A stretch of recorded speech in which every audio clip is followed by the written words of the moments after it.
Oh, hey guys, don't mind me. I'm just right here marinating my chorizo. Ooh, smoky chorizo. See you guys in a bit.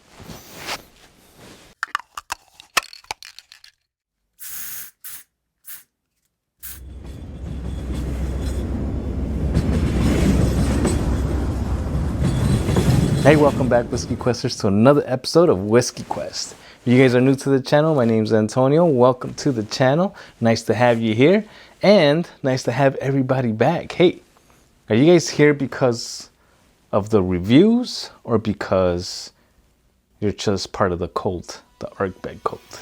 Whichever one, I'm glad you're here. So today, we got a very special bottle here. Very special because it was gifted to me, yes, you guys guessed it, by the one and only, the Whiskey Dude. The Whiskey Dude gave me this for Christmas in 2020. I mean, I opened it up, I shared it, I just haven't had a chance to review it. So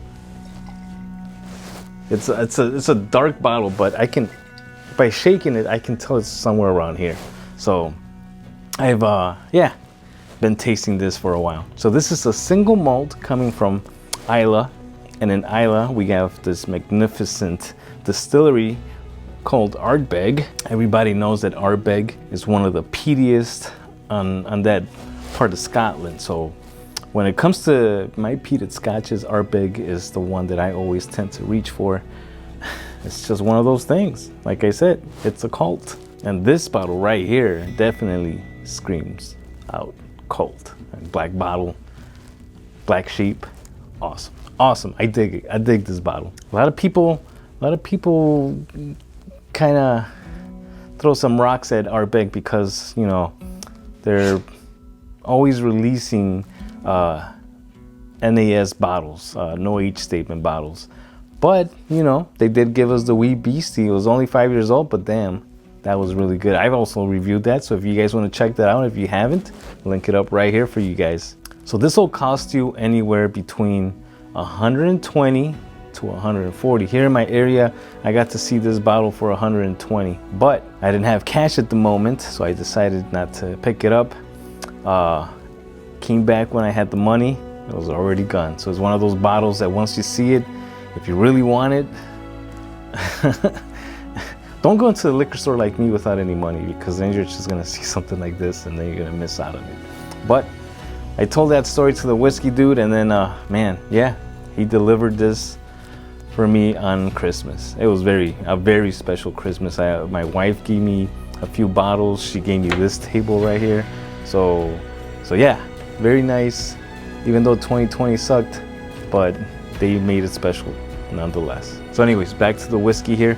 So this is an annual release, and well, not this specific bottle, but the committee of in Ardbeg, the Ardbeg committee releases come out every year, and around, I believe, in March, out in Scotland. So they have like this huge festival, and that's released to all the members of that community there. And then sometime, I believe it's in June, they right after Ardbeg Day, yes, there's an Ardbeg Day in case you guys didn't know, very celebrated amongst fans. But right after that, then they'll release the second bottle to the public.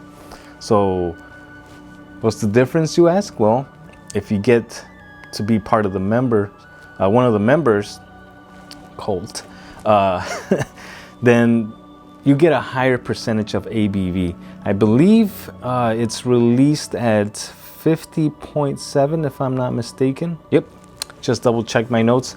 50.7% ABV is what you get from the committee release. Once it's released to the public, like I said, later in the year, then you get this at still an awesome 46% ABV. So because of that, it's for sure going to be non-chill filtered, because at 46%, distilleries don't have to chill filter it. Reason for that is because if people put this in the fridge, or maybe they're just sitting out somewhere where it's a little bit not too warm, then little particles start showing up in the whiskey. People think that it's gone bad, and then they don't want to buy it. But at 46%, they don't have to worry about that. So Non-chill filtered. I'm pretty sure 100% Ardbeg doesn't like to add coloring to their whiskey, so this is going to be all natural color as well.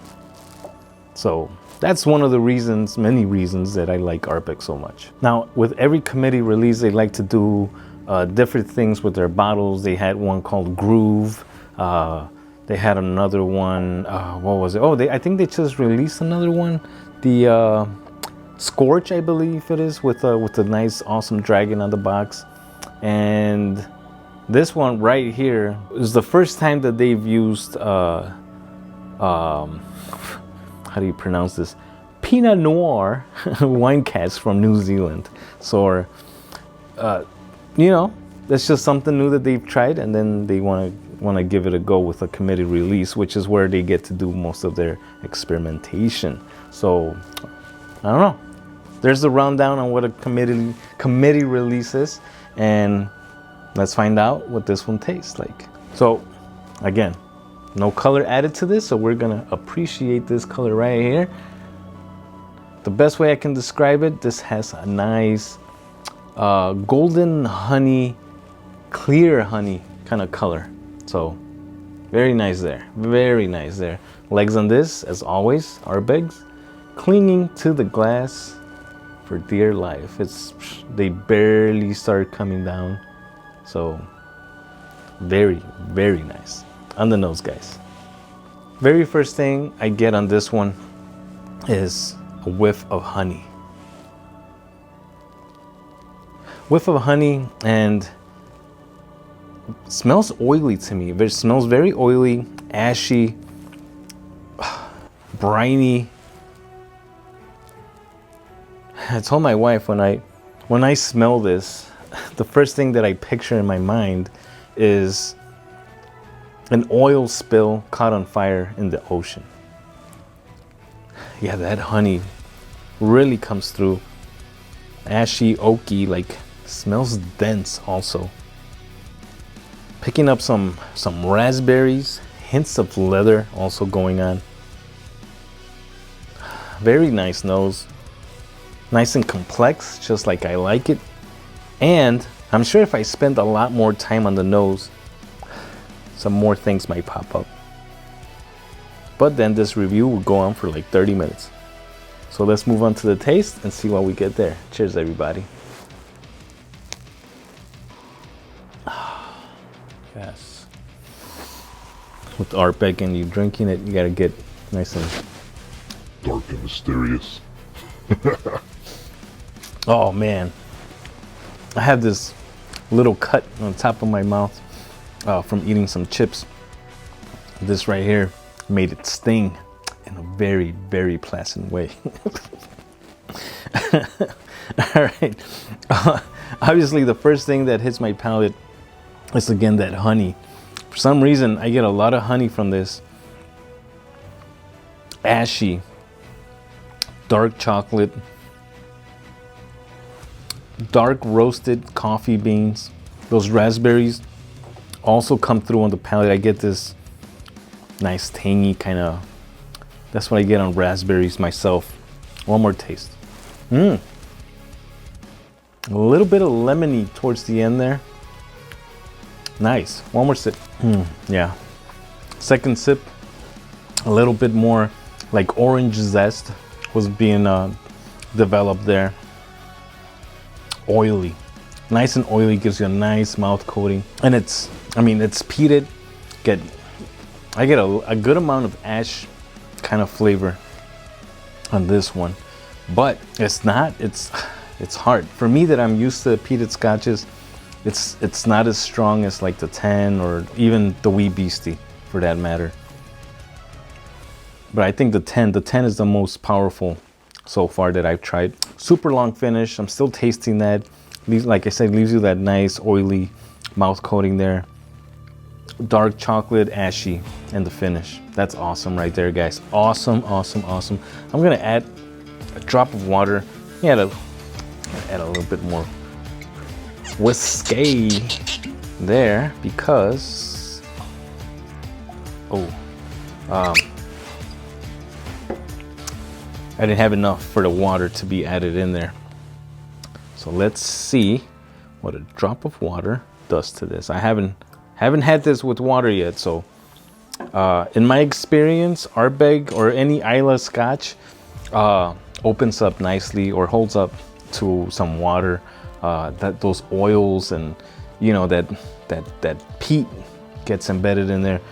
Really shine when you add a drop of water to your scotches. So let's see what this one does right here. 46% is still, not the highest, but still, let's give it a try. So on the nose, a little bit of water. Certainly brought down the peaty smoke. Now it's happened to me before where it makes the nose weak, but then the palate just punches it right in the face. But let's see. Yeah, more oaky this time. Getting more like chocolate, oak, less briny, and less of that honey. Still leathery. I'm not picking up that raspberry this time. Maybe a little nutty this time around. So, all right, let's see what we get on the palate. Cheers, everybody. Brought out a little bit of spiciness, not too much, just a little tiny, which is pretty good. I think, yeah, it turned down. I mean, it's still, don't get me wrong, it's still ashy and smoky, but it turned it down a little bit, brought out more chocolate, more than anything. Yeah, more chocolate, that nutty flavor that I was getting on the nose is also coming through on the palate. Oh man, but I think the finish is a little bit shorter, so maybe towards the medium side, but nonetheless lingers for a while. Yeah, a little bit more brine detected towards the end there with that ashy kind of flavor going on. I don't know, I think I enjoyed it a lot more at 46%, even though with a little bit of water, they'd kind of change it up a bit. So they're pretty good either way. I'm not getting as much complexity with the water though, like I did before. All right, so there you guys have it. My final thoughts for you guys. If you guys can still find this for around 120, 140 retail, then I'd say definitely pick it up if you can. But then being the Scorch had come out, and I've heard pretty good things about that one too, to be really smoky. So if you guys want even more smoke, maybe look for that. I haven't tried it, so I can't tell you from my experience if it is, but reviews out there everybody's talking about it. So having tasted this is my first committee release bottle, and it kind of sucks because it's like now I'm gonna be looking for them for sure. So at least we know when they come out, right guys? So there you guys have it. Pick it up for a good price. I don't think you'll be disappointed, especially if you love your smoky Islay Scotches. All right, that's it for the review, guys. I hope you guys enjoyed it. Matt, thank you so much, man, for hooking me up with this another awesome bottle. And if you guys like this review, don't forget to give me a thumbs up, share it with your friends, and of course, if you guys haven't subscribed and you like what you're seeing, hit that subscribe button with the bell notification. Stick around for more videos. Oh, the scotch is getting to me. Stick around for more videos. I'll see you guys on the next video. Peace. Ha ha ha!